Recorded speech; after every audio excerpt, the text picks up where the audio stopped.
If you're looking for leadership, you don't always have to look to the front to find it.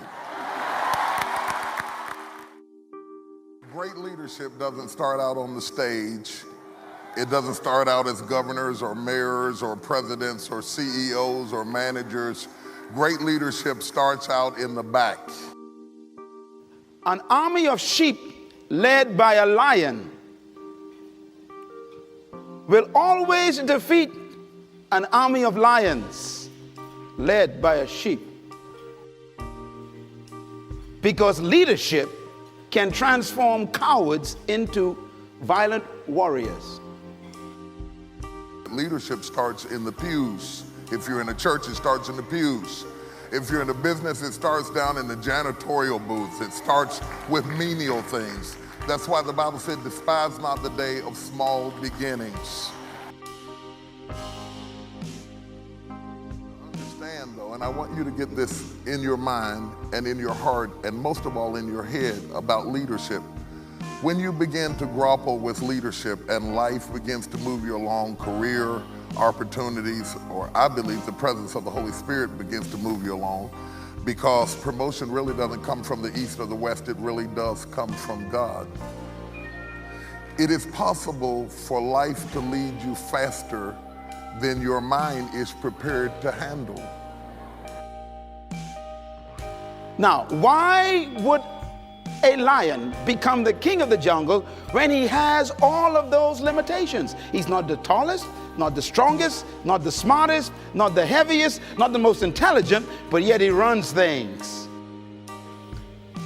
The lion is the king of the jungle because of one word: attitude. Everybody say attitude. The truth of the matter is, leaders come from ordinary places. They deal with ordinary issues. And I'm going to share some things with you that I think are very, very helpful for you to realize. First of all, I want you to understand that when you're saying to yourself that you want to be a great leader and you want to really go the extra mile and you want to do what has to be done, you're asking for trouble. You are absolutely asking for trouble. You're asking for trouble. And if you think about this a minute, you'll learn a very important concept that I think you need to understand. In the corporate world, in the business world, they actually pay you more money as you move up the ladder with more responsibility, okay? So if you are a superintendent, you might not make as much as a general manager. A general manager might not make as much as a regional manager. A CEO would make more than a regional manager. Let me tell you something. They're paying you for conflict. The lion is the king of the jungle because of one word: attitude. Everybody say attitude.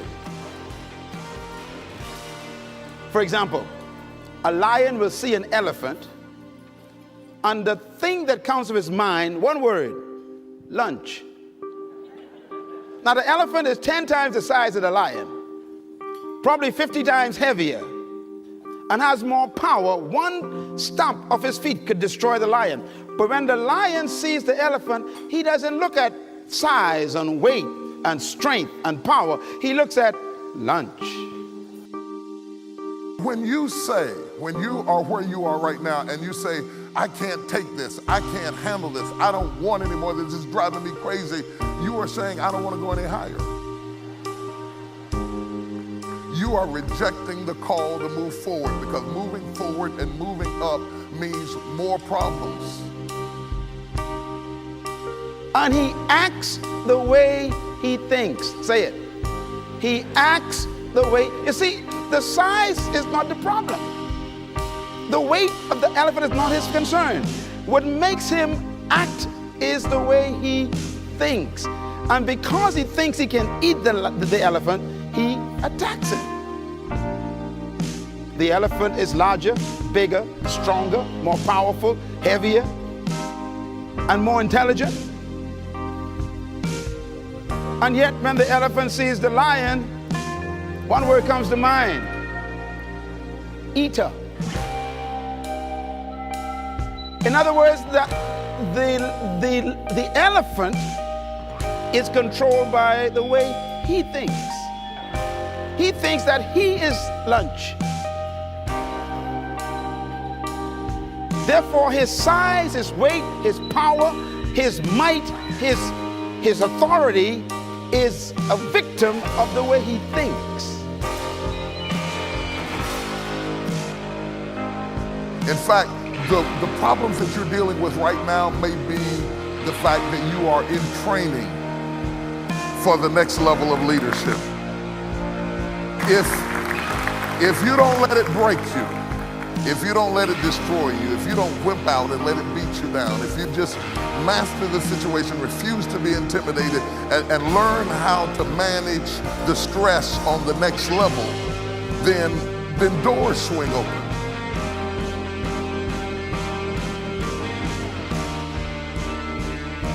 It doesn't matter how big you are, how intelligent you are, how many degrees you get.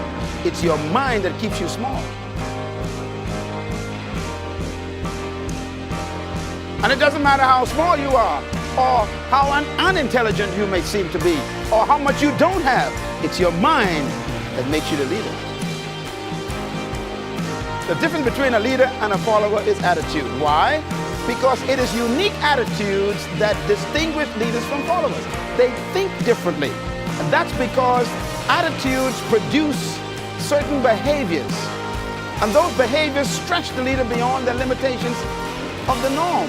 In other words, it is the thinking of the person that makes them see circumstances differently.